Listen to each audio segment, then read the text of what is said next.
Hola, en este video voy a resolver la guía interactiva de Ceneval para ti. Entonces vamos a repasar de forma general ciencias de la salud. La guía interactiva de Ceneval está disponible para todos en internet y en esta parte de ciencias de la salud tenemos 24 reactivos para practicar. Yo te recomiendo que antes de ver este video vayas a realizar esa guía interactiva. Es una prueba. Y además, al momento que tú coloques la respuesta que tú consideres, te va a dar una retroalimentación. Después de eso, puedes venir a ver. Eso tal vez es lo ideal. Claro, porque después de hacerla, vendrías a escuchar mi explicación. Si no quieres, no te preocupes. Comenzamos. Aquí. Un joven se expone al sol en una playa durante 5 horas. Presenta ardor, enrojecimiento y dolor en las zonas descubiertas. El tipo de agente causal al que se deben las lesiones es físico, mecánico o químico. Para resolver este reactivo tienes que conocer el modelo de la tríada ecológica o tríada epidemiológica.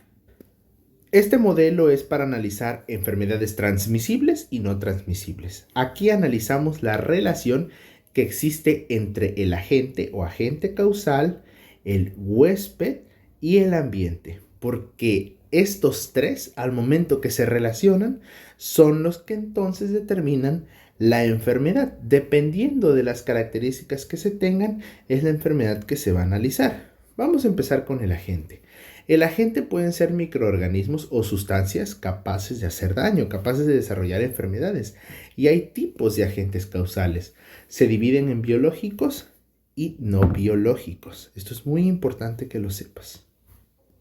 Un agente causal de tipo biológico es un organismo, como bacteria, virus, hongo, un parásito como protozoo, capaz de hacer daño.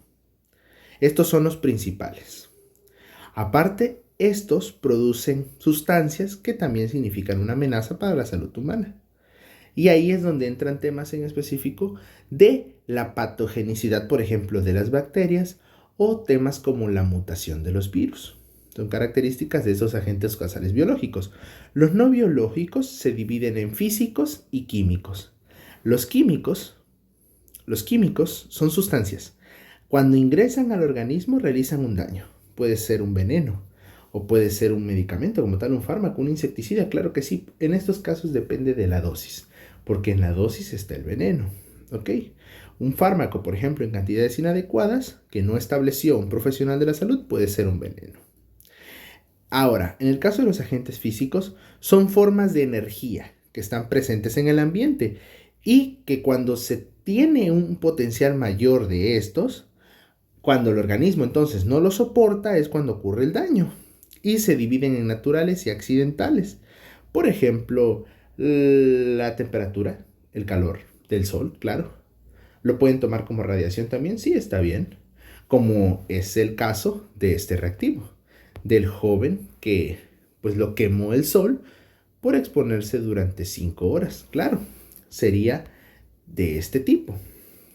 Pero también tienes que considerar que estos son los físicos naturales. También dentro de los físicos están los accidentales. Estos también les llaman mecánicos. Son como las caídas, los golpes y los cortes. Entonces, ya conocemos a los agentes o agentes causales. Uno de los miembros de la tríada ecológica. Tenemos al huésped y tenemos al ambiente. El huésped es cualquier ser vivo. En este caso vamos a pensar en nosotros, que entonces al ser invadido o afectado por uno de estos agentes, entonces es cuando se produce un daño, pero a veces no es suficiente y requieren de un ambiente. Aparte que a veces no es suficiente y este huésped tiene que tener características especiales como la edad, como el género, como el estilo de vida, que también va relacionado con el ambiente, para que entonces el agente pueda hacer daño. Es una relación de estos tres. El ambiente es todo el medio, todo el entorno, donde hay factores, claro, como físicos, como el área geográfica, claro que sí, el suelo, el agua, el clima, los bióticos, como la fauna, la flora, y los socioculturales, donde entran las tradiciones, las costumbres, la religión, el trabajo. Entonces, este modelo de tríada ecológica analiza cómo la relación de estos tres da la enfermedad. Te repito, el agente, microorganismos o sustancias que hacen daño, acá están los tipos. ¿A quién hacen daño? A un huésped. Vamos a pensar en ese ser vivo que somos nosotros. ¿En dónde? Todo es en un determinado ambiente. A veces, simplemente los agentes causales no pueden hacernos el daño suficiente. Requieren de ciertas características del huésped o de cierto ambiente para hacer daño. Conociendo esto, el tipo de agente causal que afecta a este joven es un físico. Aquí en este caso fue el sol el que lo quemó y puedes tomarlo como temperatura o como una radiación. Es un agente físico que produjo entonces quemaduras.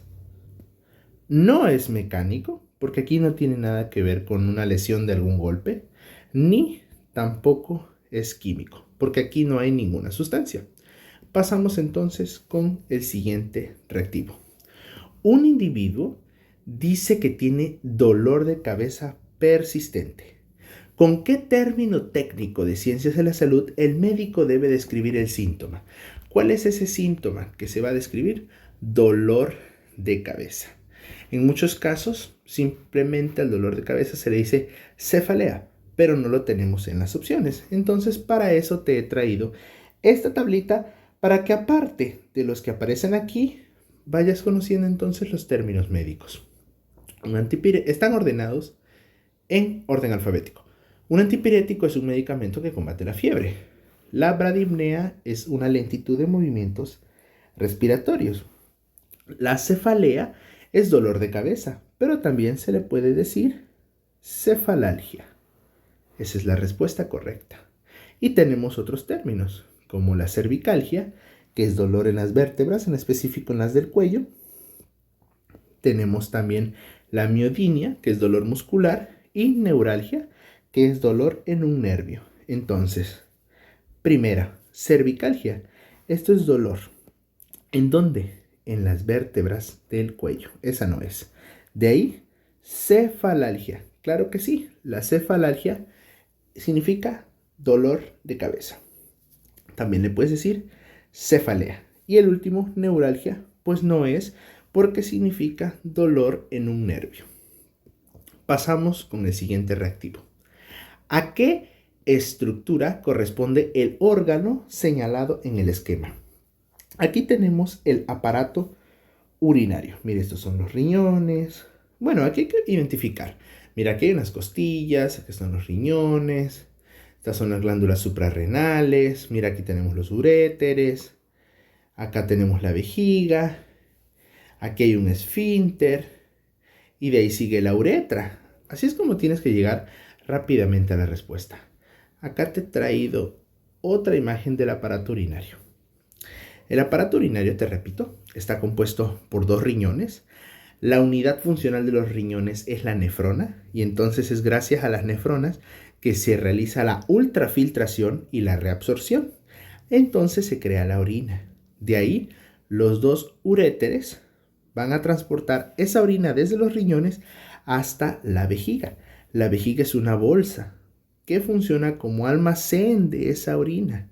Y entonces es la uretra la que transporta la orina desde la vejiga hacia el exterior del organismo. Entonces, respuesta correcta es la uretra. No son los uréteres ni tampoco la vejiga. Pasamos con el siguiente reactivo. ¿A qué componente del sistema linfático corresponde el órgano señalado en el esquema? Bueno, lo vamos a acercar. Aquí tienes que ser capaz de identificar, por ejemplo, que estos son pulmones, estas bolitas son ganglios, este de acá es el vaso, a este nivel está el timo. Y por ejemplo, médula ósea es a nivel de hueso. Acá estaría. Entonces, aquí la respuesta, ¿cuál? Pues timo, pero lo vamos a ver en esta bonita imagen del sistema linfático que he traído para ti. El sistema linfático trabaja con el sistema inmune y con otros sistemas, otros aparatos, claro. En este caso, el sistema linfático es una red. Fíjate, una red de órganos, una red de ganglios, de conductos, que van a transportar la linfa, desde los tejidos hasta el torrente sanguíneo, claro. ¿Qué hay en la linfa? La linfa contiene glóbulos blancos, también linfocitos. Aquí en esta imagen puedes ver todos los componentes del sistema linfático, toda su estructura. Aquí está el timo, fíjate. Acá está la médula ósea, ¿ya viste? Y acá está el vaso. Recuerda que tú puedes pausar el video y puedes tomar una captura de pantalla a esta imagen para que estudies. Respuesta correcta, el timo no es médula ósea ni es el vaso. Muy bien. Pasamos con el siguiente reactivo. Acá nos dice así: la influenza es una enfermedad causada por un virus que afecta los pulmones y puede llegar a ser mortal si no se atienden sus signos y síntomas. No obstante, su control resulta complicado debido a la capacidad viral de resistir los mecanismos de defensa del huésped y de adaptarse a los cambios del entorno. ¿A qué característica del agente causal biológico corresponde este comportamiento? Entonces, ¿a cuál? Capacidad de este virus de resistir mecanismos de defensa del huésped. A ver, vamos a ver un virus. Aquí tenemos un virus de la influenza. Tienes que saber que en los virus hay una palabrita por ahí muy importante que es la mutación. Una mutación es un cambio en la secuencia de ADN o ARN.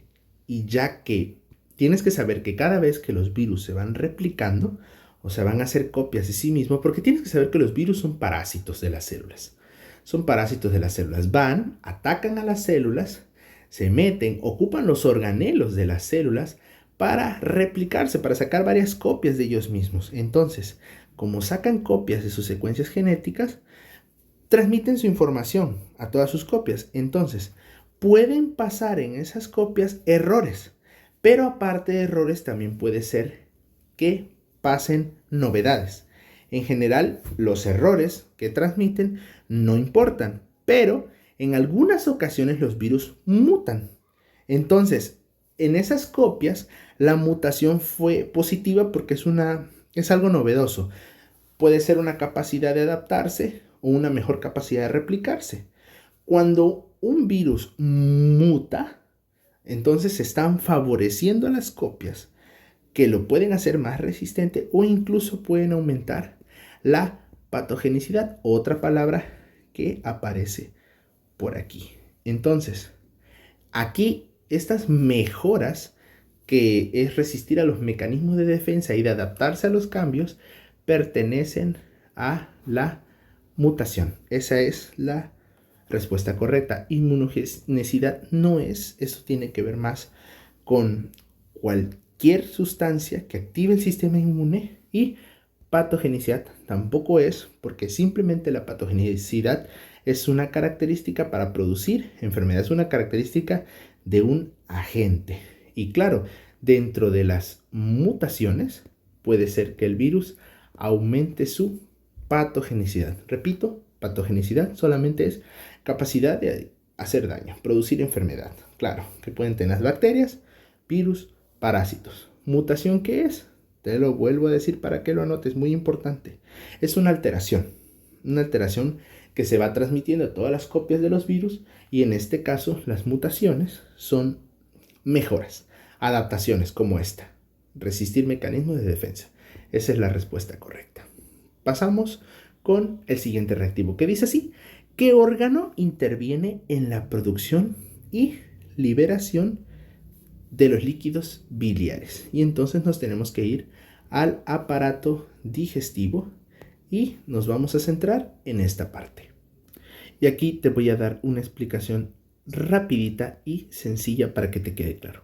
Voy a destacar al hígado, voy a destacar al páncreas y voy a destacar a la vesícula biliar. Y anota por ahí que el hígado realiza muchas cosas, pero entre ellas produce la bilis. En la vesícula biliar se almacena la bilis. En el caso del páncreas, este órgano produce jugos pancreáticos, que esos jugos pancreáticos son enzimas que van a ayudar a la digestión. También el páncreas elabora hormonas, una de ellas es la insulina, que participa en el metabolismo de los carbohidratos. O también te vas a topar a los carbohidratos en tu examen con el nombre de glúcidos. Entonces, ¿quién produce la bilis? El hígado. La bilis participa para permitir la digestión. ¿Dónde se produce? En el hígado. De ahí donde se almacena en la vesícula biliar. Después, claro, va a ser liberada a nivel de este intestino delgado, claro, para apoyar en la digestión. Pero aquí en este reactivo nos dijeron qué órgano interviene en la producción y liberación de los líquidos biliares. Es el hígado. Esa es la respuesta correcta. No es la vesícula no la produce, ni el páncreas. Respuesta correcta, hígado. Pasamos con este reactivo que dice, ¿qué término hace referencia a la estructura anatómica denominada vaso? Aquí estamos otra vez en terminología médica. La terminología médica es para ser precisos, para poder hablar con propiedad. Y aquí te he traído otros términos. Esplénico se refiere al vaso o lo relacionado con él. Gástrico, estamos hablando de estómago o lo relacionado con estómago. Hepático, hígado. Vesical se refiere a una vesícula. Entonces, ¿qué nos piden? Identificar el término que hable del vaso. ¿Cuál habla del vaso? Esplénico, claro. También te puedes topar con otra palabra por ahí que se dice esplenomegalia, que es un vaso agrandado. Entonces, esplénico es la respuesta correcta. Hepático no es porque se trata de hígado y vesical tampoco porque se trata de una vesícula. Pasamos con el siguiente reactivo que dice así. El órgano responsable de los movimientos coordinados es el... Y entonces aquí entramos a sistema nervioso. En específico tienes que conocer funciones del sistema nervioso central.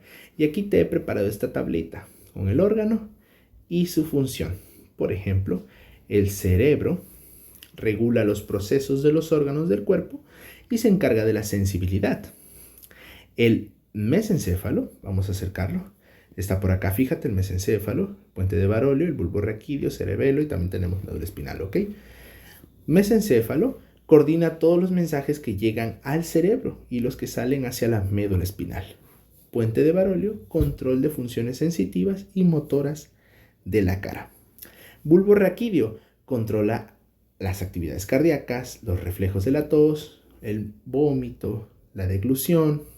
Fíjate, el cerebelo controla los movimientos coordinados, como caminar y estar parado.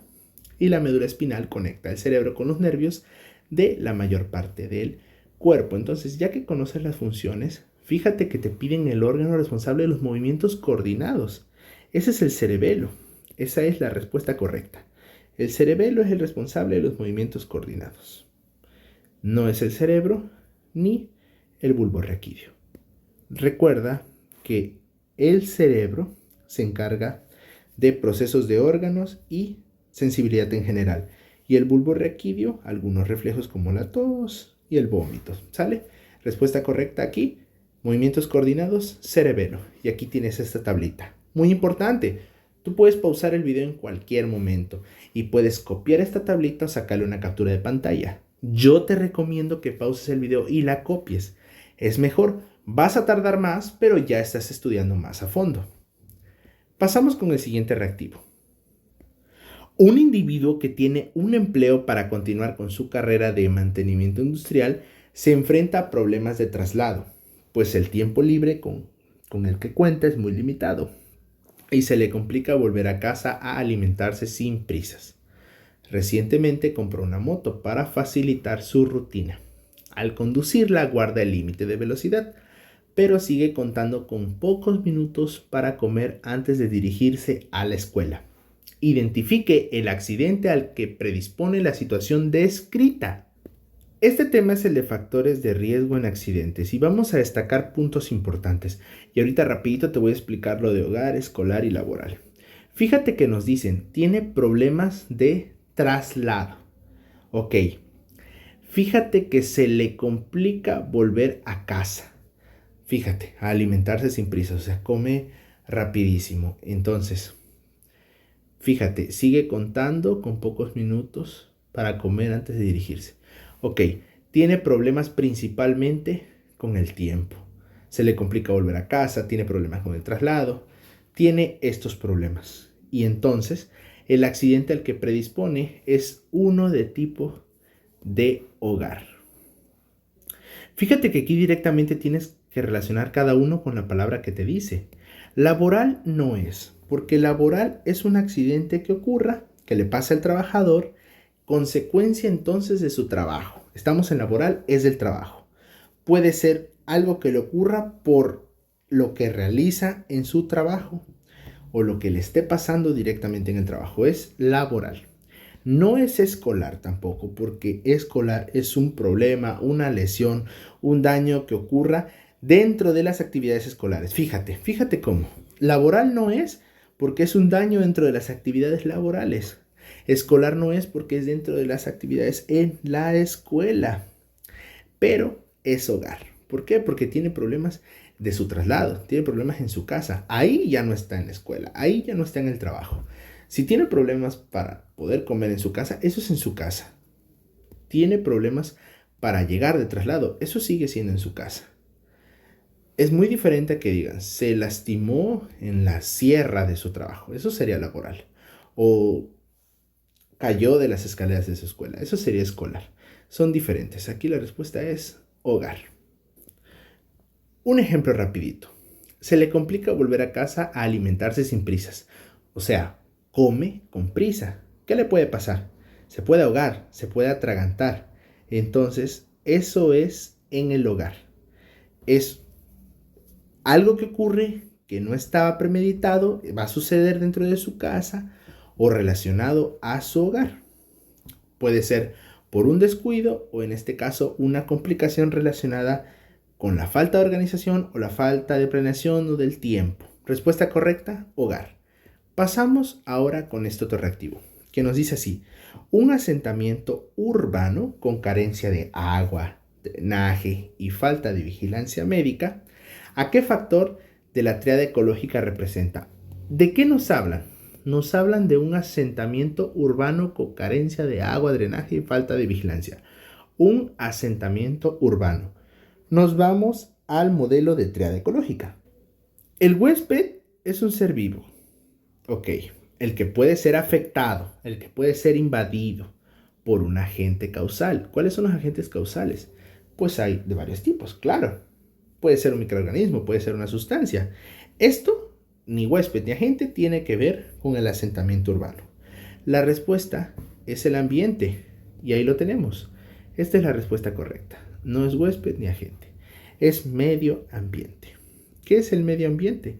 Es el entorno, en donde hay factores como físicos, como el suelo, bióticos, como la flora, la fauna, y socioculturales, como el trabajo y más. Respuesta correcta, medio ambiente. El siguiente reactivo dice así: la glándula responsable de la regulación de los glúcidos, o sea, de los carbohidratos, aportados a un individuo por el consumo de un postre es opción 1, el páncreas, opción 2, la hipófisis, opción 3, el timo. Aquí tienes que conocer una explicación rapidita del sistema endocrino. Para empezar, aquí tienes su estructura: órganos con células secretoras de hormonas y glándulas principales del sistema endocrino. Pero ¿qué nos va a interesar para este reactivo? Esta tablita que he preparado para ti. El sistema endocrino produce secreciones llamadas hormonas. Esta es una tablita de hormonas. Las hormonas son mensajeros químicos de nuestro cuerpo. Las hormonas, fíjate, son producidas por una glándula o un tejido y son secretadas y van a viajar por el torrente sanguíneo hacia otros órganos, porque aquí están sus funciones. Así es entonces como las células se comunican entre sí gracias a las hormonas. También es gracias al sistema nervioso, por sus impulsos químicos o eléctricos. Pero el sistema nervioso, sus señales son muy rápidas, gracias a las neuronas. En este caso, el sistema endocrino es más lento, porque pues estas hormonas se tienen que liberar y tienen que viajar y llegar hasta donde les toque. Aquí están sus funciones, y en específico, el páncreas, esta glándula, produce hormonas como la insulina. ¿Quién? Sus células beta. ¿Qué hace? favorecer el paso de la glucosa al interior de muchas células y de esta forma controla el metabolismo de los carbohidratos, o también llamado el metabolismo de los glúcidos. Entonces es la insulina del páncreas. Respuesta correcta, aquí está. La hipófisis no es, estas hormonas van más relacionadas con el crecimiento y metabolismo, y el timo tampoco. En el siguiente reactivo tenemos que identificar lo que nos están señalando. ¿Cuál órgano del aparato respiratorio se señala en el esquema? De pronto con este esquema puede decir la persona, bueno, a ver, ¿esto es digestivo o es respiratorio o qué es? Bueno, aquí desde el inicio nos están diciendo aparato respiratorio. A ver, como quiera, he colocado respiratorio y el digestivo, son muy diferentes. Aprovechando que el reactivo nos aclara aparato respiratorio, te voy a platicar un poquito. El aire entra por la cavidad nasal. Es calentado, humificado y filtrado por las vellosidades que ahí tenemos. Es importante que sepas que el aire, cuando pasa por la mucosa olfatoria, transporta estímulos para el olfato. Claro, si yo te pregunto por dónde más entra el aire, me puedes decir que por la boca. Sí, el aire también puede entrar por la boca. Entonces, por la boca o por la cavidad nasal. Estas dos, la boca y la cavidad nasal, se van a unir en la faringe, por acá. La faringe también se divide, por eso nos dicen nasofaringe y orofaringe. Tienes que saber que la faringe, que podemos decir que es la garganta, tiene una división para comida, que es donde hablaríamos de aparato digestivo, y otra para el aire. Si hablamos en términos de alimento, el alimento sigue la ruta del esófago, pero el aire sigue la ruta de la laringe. Acá la tenemos. Que de hecho eso es lo que nos señalan, esa es la respuesta correcta. Pero bueno, continuamos con la explicación. Entonces el aire sigue la ruta de la laringe. La laringe está protegida por esta membrana que se llama epiglotis, para que ningún alimento o líquido se vaya a ir a los pulmones. Tienes que saber que la laringe, también es importante que lo conozcas, claro, tiene las cuerdas vocales que cuando vibran, porque ahí pasa el aire, generan los sonidos. Entonces, cuando el aire atraviesa la laringe, produce los sonidos del habla. La respuesta correcta es laringe. Eso es lo que están señalando. No es la tráquea, nos regresamos. La tráquea está más abajo. Tampoco es la faringe, porque la faringe está más arriba. Entonces, respuesta correcta, laringe. Aquí quiero hacer una pausa. Te recomiendo que veas todas las clases que tenga el canal de Ciencias de la Salud, porque aquí, como simplemente estamos resolviendo el simulador o la guía interactiva de Ceneval, y para que el video tampoco se haga tan largo, puede que haya datos que no se mencionen de todo el aparato respiratorio, porque solamente nos estamos señalando en identificar lo que está mostrando esta flechita, que es la laringe. Así que si quieres la explicación completa de todos los temas de Ciencias de la Salud, te recomiendo que veas todas las clases que tenga el canal de Ciencias de la Salud. Esta es una clase más. Y aquí tenemos el siguiente reactivo, que es relacione las regiones abdominales con su representación correspondiente. Esta es una explicación de planimetría. En específico nos vamos a centrar en los 9 cuadrantes de la región abdominal. Y aquí pues puedes copiarlos o tomarles una captura de pantalla. Fíjate que el 1 y el 3 son los hipocondrios. Tenemos al derecho y al izquierdo. Tenemos el epigastrio. Ok. Acá 4 y 6 tenemos a los flancos. Claro, también izquierdo y derecho. Fíjate que de hipocondrio, de flanco y de fosas ilíacas siempre tendremos derecha e izquierda. Aquí en el examen no lo necesitas, pero sí tienes que saber entonces que acá 1 y 3 están los hipocondrios. ¿Ok? 4 y 6 son los flancos y 7 y 9 son las fosas ilíacas. Acá tenemos otros puntos importantes en medios, como el epigastrio, el mesogastrio y el hipogastrio. Aquí tienes que recordar simplemente gastrio. Epi está arriba, meso en medio e hipo abajo. Entonces, epigastrio, mesogastrio, hipogastrio, hipocondrios, ¿sale? Acá, ¿qué es esto? Flancos. Así es, estos son los flancos. Y acá tenemos las fosas ilíacas. Regresando entonces. Rapidito nos piden. ¿Cuál era este? Bueno, recuerda que aquí en medio todos eran gastrio. El de arriba, epigastrio. Muy bien. Entonces por acá al lado los vamos a ir colocando. 1, B. De ahí, el de en medio, ¿cuál era? Mesogastrio. Entonces 2, C. Fíjate que al ir completando así, ya debes de ir buscando cuál de las opciones es la respuesta correcta. La única que me dice que la 1 es B es esta. Así que ya no necesitas seguir completando las demás. Esto es el tip o el hack de los reactivos donde hay que relacionar. Vas acomodando de uno en uno y a veces solo con uno o con dos tienes la respuesta correcta. Pero vamos a seguir. A ver, de ahí, el 3 nos dice fosa ilíaca. ¿Dónde estaban las fosas ilíacas? Acá y acá. Entonces es la E. 3E, de ahí 4. 4, el hipogastrio. Acá abajo, acuérdate que todos eran gastrio. Epi, meso e hipo. Entonces, la 4 es la D. Y solo nos falta el 5. ¿Cuál es el 5? El hipocondrio. ¿Dónde estaban los hipocondrios? Acá arriba. Entonces, el 5 es A. Entonces, 1B, 2C, 3E, 4D y 5A. Esa es la respuesta correcta. Y para que te quede claro, aquí tienes la explicación con la imagen para que puedas seguir practicando. Puedes copiarla, puedes sacar una captura de pantalla. Siguiente reactivo. Una persona inicia con molestias en la garganta, dolor de cabeza y fiebre, luego de que días antes, sin saberlo, se sentara en el autobús junto a un viajero con varicela.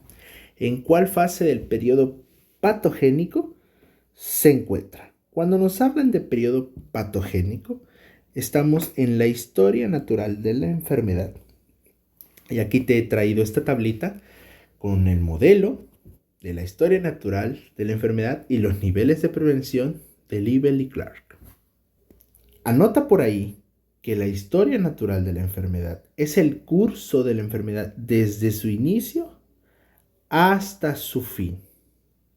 Y se divide en periodo prepatogénico y periodo patogénico. Fíjate que aquí en el prepatogénico acá está un modelo que ya conoces, que es la tríada ecológica. Entonces aquí en el periodo prepatogénico estamos antes de la enfermedad. Aquí en el periodo prepatogénico, la persona, o también llamado como huésped, así es, se encuentra sana. ¿Ok? Sana entonces. Pero esta persona está en un ambiente en el que hay agentes causales. Aquí en el periodo prepatogénico es la relación entre los elementos de la tríada ecológica en la que se podría presentar una enfermedad no transmisible o una enfermedad transmisible que sería un proceso infeccioso. Pero cuando hablemos de procesos infecciosos pasamos a lo que se llama cadena epidemiológica. Anota por ahí que aquí en el periodo prepatogénico se van a dar las condiciones adecuadas para que el agente causal dañe o no dañe. Y si logra dañar, entonces es cuando pasamos al periodo patogénico, que aquí sí tenemos todo el curso de la enfermedad. Aquí vamos a analizar toda la enfermedad. ¿Cómo lo vamos a hacer? Pues vamos a dividirlo en dos etapas. La etapa subclínica y la etapa clínica. Muy importante que estas etapas las divide el horizonte clínico. Y aquí me voy a acercar. Primero, la etapa subclínica. Aquí tenemos la entrada o el daño hasta los primeros síntomas. Cuando inicien los síntomas ya pasamos a la etapa clínica. Si no inician los síntomas, seguimos acá en subclínica. Aquí en la etapa subclínica no hay señales visibles.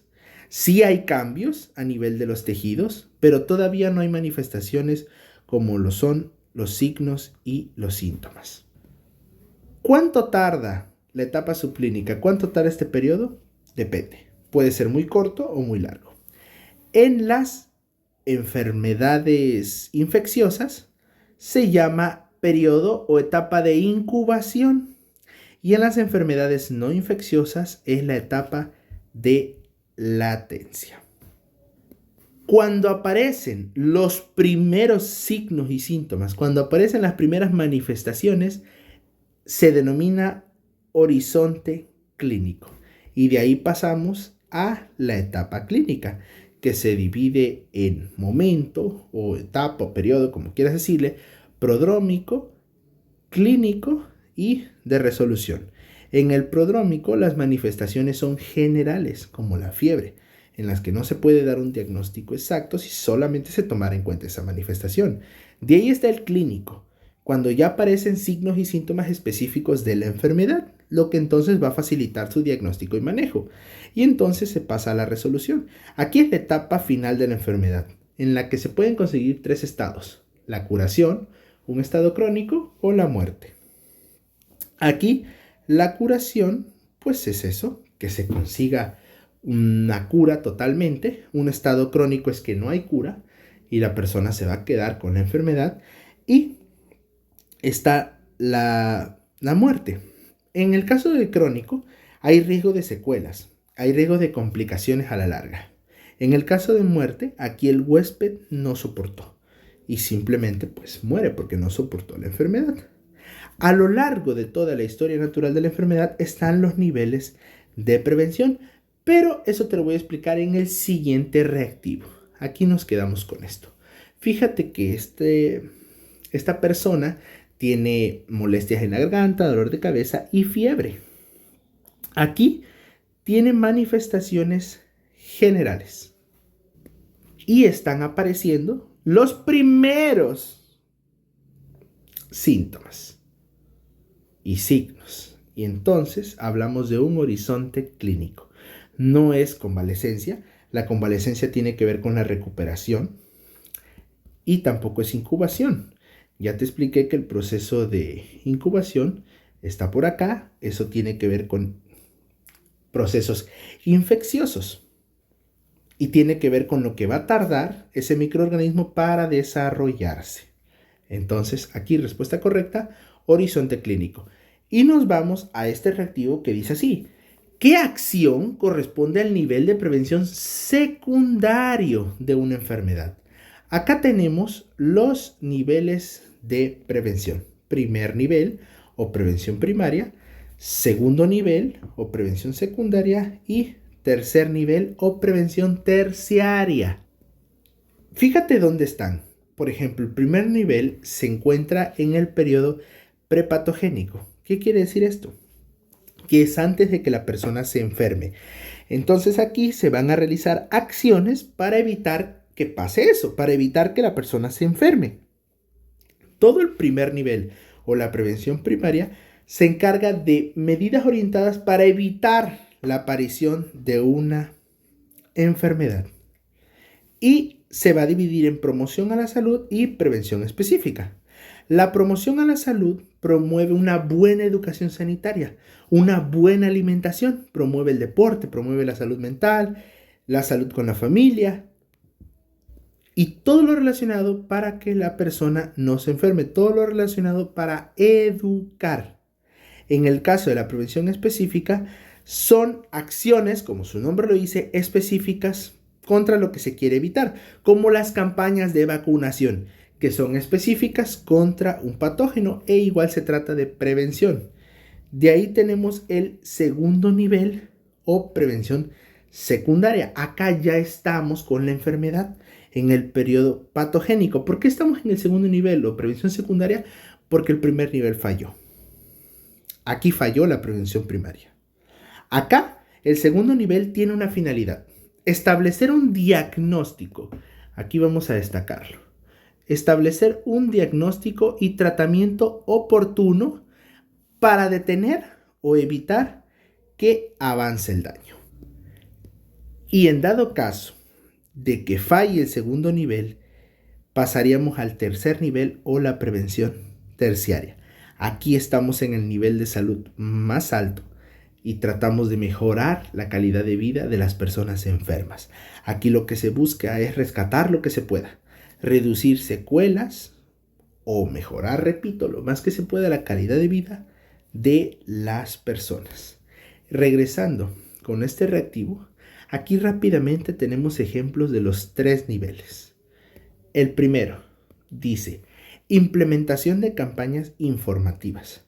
Ahí están promocionando la salud y eso es primer nivel, o también llamado como prevención primaria. Así es, aquí nos piden secundaria, nos piden segundo nivel.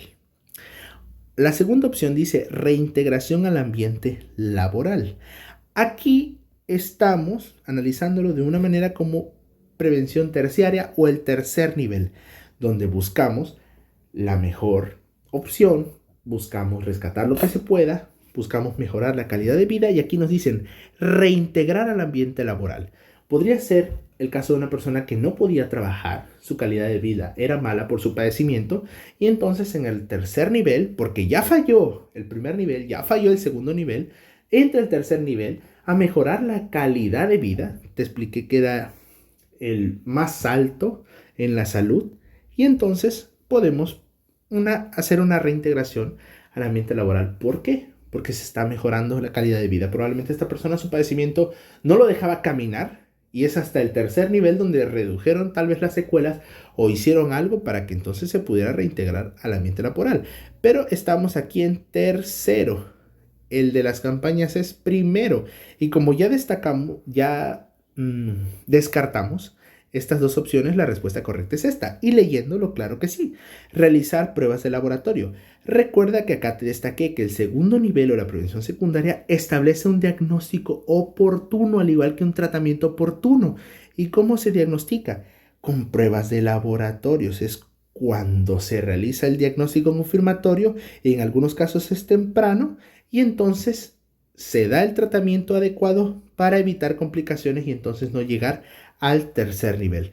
La respuesta correcta aquí entonces es realización de pruebas de laboratorio. Esa es la prevención secundaria. Aquí le ponemos segundo. Y qué bonito, porque en este reactivo nos dieron ejemplo de primer nivel, segundo nivel y tercer nivel. Y pasamos con el siguiente reactivo, que dice, una de las funciones principales del sistema tegumentario es, tenemos que recordar a la piel y a sus anexos, que son todos los que están aquí.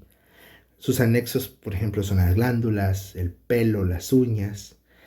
Todos estos constituyen el sistema tegumentario. Anota por ahí que la piel es considerada el órgano más grande del cuerpo y tiene divisiones: epidermis, dermis y la hipodermis. La epidermis es esta capa protectora compuesta de epitelio.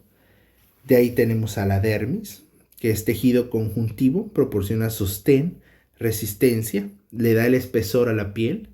Y de ahí tenemos la hipodermis o el tejido subcutáneo, aparece el tejido adiposo, aparece toda esta parte subcutánea. Y bueno, aquí un dato interesante es que dependiendo del clima, pues varía el grosor del tejido adiposo. En climas fríos el tejido adiposo suele ser bastante grueso. ¿Cuáles son las funciones de la piel? ¿Cuáles son las funciones de todo este sistema tegumentario? Para empezar, es una barrera contra agentes causales. ¿Cuáles son? Físicos, químicos, biológicos. Entonces, ¿qué hace la piel? Protegernos, porque es una barrera. ¿Qué más hace? Va a participar en la homeostasis. ¿Por qué? Mediante la regulación de temperatura. Y ya te acabo de dar una explicación de eso, gracias al tejido graso que tiene un efecto termorregulador. También interviene con el control de la pérdida del agua. ¿Qué más hace? Transmite, claro que sí, información sensitiva. De hecho, tú te puedes tocar en este momento y sientes que te estás tocando. ¿Por qué? Porque la piel transmite información sensitiva del medio externo al sistema nervioso. Y acá tenemos entonces al nervio. Lo vamos a destacar. Pero hace más cosas. También permite excreción por parte de sus glándulas, como la sudorípara y la sebácea. También permite la excreción, claro, de los desechos del cuerpo y tiene participación en la biosíntesis de la vitamina D. Conociendo esto, nos piden una de las funciones principales del sistema tegumentario, y de hecho te lo acabo de decir, permitir la excreción de desechos del cuerpo. Nos dicen también proveer de estabilidad al cuerpo durante el movimiento. No, eso tiene más que ver con los músculos y los huesos. ¿Y regular el metabolismo de los carbohidratos? Tampoco. Respuesta correcta, permitir la excreción de desechos del cuerpo. Y ya te platiqué un poquito del sistema tegumentario. ¿Cuál de las siguientes funciones corresponde a las células denominadas granulocitos? Ok, entonces aquí estamos en sistema inmunológico. Dentro de los tipos de respuesta tenemos la inmunidad celular, mediada por los linfocitos T. Tenemos la inmunidad humoral, mediada por los linfocitos B, que son los que forman anticuerpos. Entonces, ¿cuál de las siguientes funciones corresponde a células denominadas granulocitos? ¿Mediación de la respuesta inmune celular? Claro que no. Eso es del linfocito T. ¿Producción de anticuerpos? Claro que no. Eso es del linfocito B. Entonces, linfocito B, linfocito T. La respuesta es combatir a las bacterias mediante la liberación de las enzimas. Vamos a hablar un poquito de los leucocitos. Se dividen en neutrófilos, basófilos, eosinófilos, mastocitos, monocitos y linfocitos. Y son estos tres primeros que están acá los granulocitos. De hecho, fíjate en su imagen. Tienen granitos. Ellos son los granulocitos. El reactivo dice combatir a las bacterias. No solamente bacterias. También combaten otros microorganismos. Vamos a centrarnos en neutrófilos. Especialmente neutrófilos ayudan a combatir infecciones bacterianas. ¿Qué hacen ellos? Bueno, pues liberan enzimas, entre otras cosas, pero como nos centramos en neutrófilos, claro que sí, combaten bacterias mediante la liberación de enzimas. Te repito, hacen más cositas, pero para este reactivo, con esto es suficiente. Ya lo tenemos. Esa es la respuesta correcta. Vamos con este otro. Un sujeto con hipertensión arterial es una enfermedad. Requiere modificar sus hábitos para el control. ¿Cuál medida de prevención debe sugerirse para evitar complicaciones? Aquí estamos en prevención de enfermedades. La primera opción dice consumo de colaciones entre comidas. La segunda opción dice disminuir la ingesta de sal. Y la tercera opción dice ingesta de suplementos alimenticios. Aquí en México, la hipertensión arterial es común. Estoy seguro que en algún momento de tu vida, probablemente, has escuchado que te dicen que la sal es el veneno de los hipertensos o que un hipertenso debe disminuir la ingesta de sal. No estoy aquí para juzgar a la sal, pero sí es la respuesta correcta. El consumo de colaciones mejora el metabolismo, pero no tiene nada que ver con la hipertensión arterial. La ingesta de suplementos no favorece la reducción de la presión arterial. Eso va más, al hablar de un suplemento, va más con una deficiencia nutricional. Y ahí en la hipertensión arterial tenemos un aumento de la presión normal. Entonces, la respuesta es la disminución de la sal. Claro, porque al hablar de la sal de mesa, estamos hablando del cloruro de sodio. Y el cloruro de sodio retiene líquidos. Y entonces favorece el aumento de la presión arterial. Esa es la respuesta correcta. Tenemos ahora que relacionar el componente del corazón con su representación. Y aquí estamos entonces en aparato cardiovascular, en específico con anatomía básica del corazón. Y empezamos con el corazón, que está rodeado por un saco que se llama pericardio.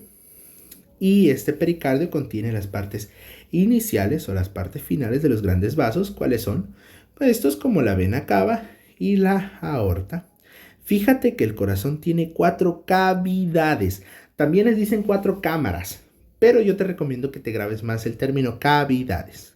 Tenemos aurículas y ventrículos. Fíjate que las aurículas están arriba y los ventrículos abajo, ¿eh? Igual tenemos derecha e izquierda. Fíjate cómo tenemos aurícula derecha, aurícula izquierda, ventrículo derecho y ventrículo izquierdo, ¿ok? Fíjate que hay unas válvulas. Esas válvulas son para que la sangre no se regrese. Tienes que identificar que el corazón tiene una parte derecha y una parte izquierda. Está separado por esta parte que estoy señalando, que es el tabique.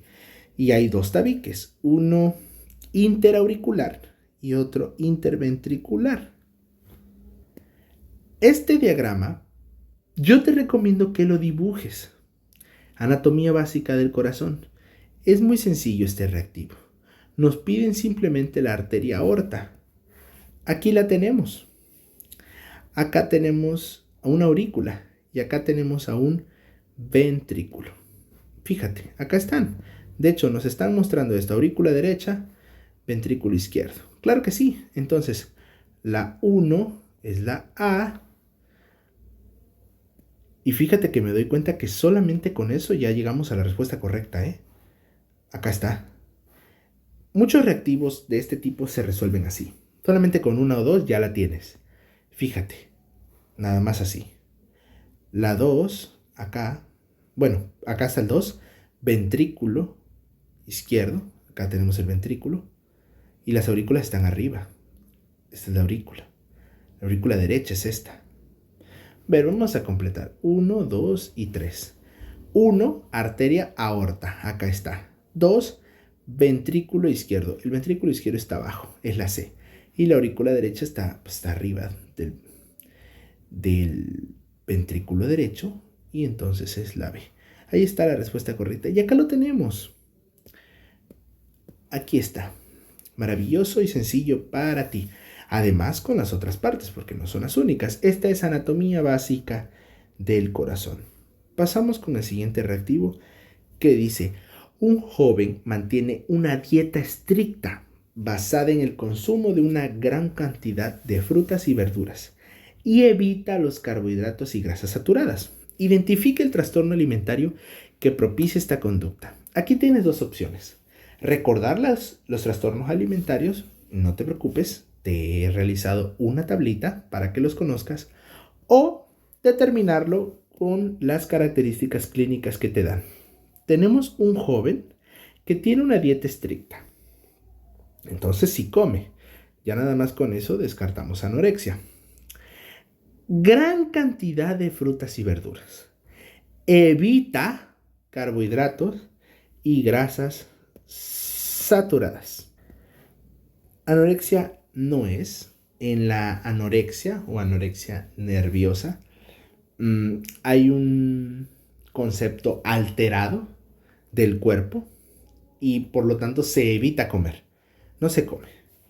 La vigorexia es un trastorno donde la persona se obsesiona por su físico y entonces consume excesos de proteínas o consume algunos fármacos creyendo que así va a aumentar masa muscular. La respuesta es ortorexia en este caso. Ahorita tenemos la tablita para ti. Aquí están los trastornos y la explicación. En la anorexia nerviosa, fíjate, hay una restricción de alimentos. No se come. ¿Por qué? Por una excesiva preocupación de la imagen corporal distorsionada. Esa es una palabra clave. Y entonces un miedo injustificado a subir de peso. Tenemos también la bulimia nerviosa. En la bulimia hay atracones recurrentes que van seguidos de ciertas conductas que se cree que son compensatorias, pero son inapropiadas para no ganar peso. Entonces hay un atracón. Después de comer mucho, dice, bueno, pues ahora a vomitar para compensar, pero en realidad es una conducta inapropiada. En este caso, la autoprovocación del vómito. Esa es la bulimia. El trastorno del atracón es una ingesta excesiva de alimentos sin un control. Luego van acompañados de un sentimiento de culpa. En la restricción de la ingesta hay una falta de interés por alimentarse. Pero aquí no se busca perder peso, simplemente hay una falta de interés por alimentarse, por la preocupación como tal de comer. Aquí la preocupación no es bajar de peso, pero como no se come, pues se baja de peso. El trastorno de pica es consumir sustancias que no son comida, que no tienen valor nutricional, como comer arena, comer pegamento, tierra, papel. Pasamos a la vigorexia y a la ortorexia. Suenan igual, pero no es lo mismo. La vigorexia, te lo acabo de platicar, es una obsesión con el físico. Genera deseos de aumentar masa muscular y hay conductas de riesgo, consumir proteínas exageradamente o uso de algunos fármacos. Te mencioné, bueno, en este caso mencionan esteroides anabolizantes. Yo te coloqué toda esta explicación para que sea muy fácil para ti recordar estos trastornos, estas situaciones de emergencia. La ortorexia es una obsesión por el consumo de alimentos que la persona considera saludable y entonces rechaza aquellos que la misma persona no considera sanos desde su punto de vista. Como aquí, que se considera sanas a las frutas y las verduras, sí está bien, pero también están evitando los carbohidratos y las grasas saturadas. Y en realidad, en los requerimientos diarios necesitamos de carbohidratos, de proteína y de las grasas. Entonces, esto es una ortorexia. Y acá lo tenemos. Esa es la respuesta correcta. Con el siguiente reactivo tenemos que relacionar los planos anatómicos con la representación correspondiente. Aquí también tenemos planimetría, pero acá, claro, los planos anatómicos. Muy sencillito, te he traído esta imagen. Primero, el plano transversal. Fíjate cómo divide el cuerpo en una parte superior y una parte inferior. O sea, la transversal divide arriba y abajo. Acá en la superior también le dicen cefálica y a la inferior también le dicen caudal. De ahí tenemos a la frontal, que divide en una parte anterior o ventral y una parte posterior y dorsal. Entonces, transversal arriba y abajo, frontal adelante y atrás y sagital derecha e izquierda. De los tres, yo te recomiendo que primero te aprendas uno, el que consideres más fácil, y después otro. Y con solo dos puedes responder. Yo, cuando me tocó aprendérmelos, primero inicié con el sagital. Consideré que era el más fácil. Una parte derecha y una parte izquierda. Acá en este reactivo, relaciona los planos anatómicos con la representación correspondiente. ¿Yo con cuál inicio? Con la sagital, porque es el que se me hace más fácil. Tenemos transversal, tenemos sagital y tenemos frontal. ¿Dónde está el sagital? Aquí. Rapidito. Una parte derecha y una parte izquierda. La 2 es la B.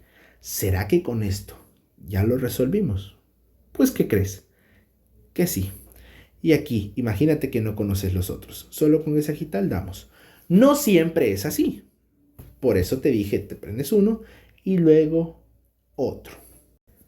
Fíjate, acá tenemos arriba y acá abajo. ¿Cuál dividía en una porción de arriba y abajo?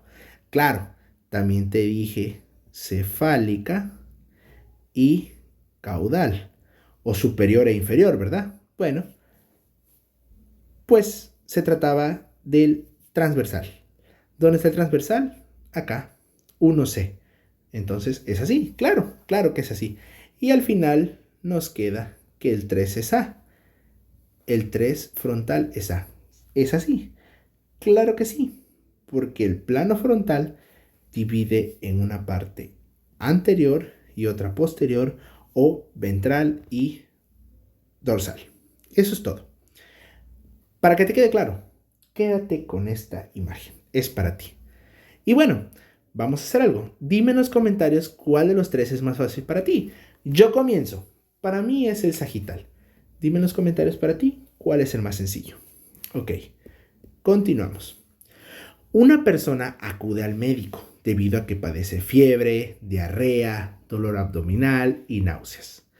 El doctor le diagnostica fiebre tifoidea, padecimiento provocado por una bacteria, la bacteria Salmonella typhi. Identifique las acciones que evitan la propagación de enfermedad entre los familiares del paciente. Aquí estamos en el tema propagación de enfermedades. Aquí rapidito vamos a platicar de este cuadro entonces.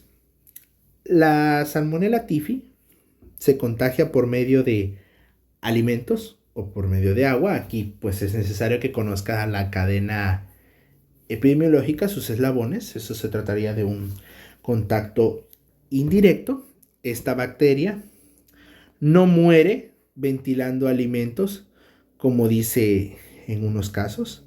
De hecho, una recomendación mejor es refrigerar los alimentos, no solo tenerlos así de forma ventilada a temperatura ambiente, porque en unos casos pues las bacterias se proliferan mejor en esas temperaturas, pero al refrigerarlos pues no es así, así que mejor en refrigeración.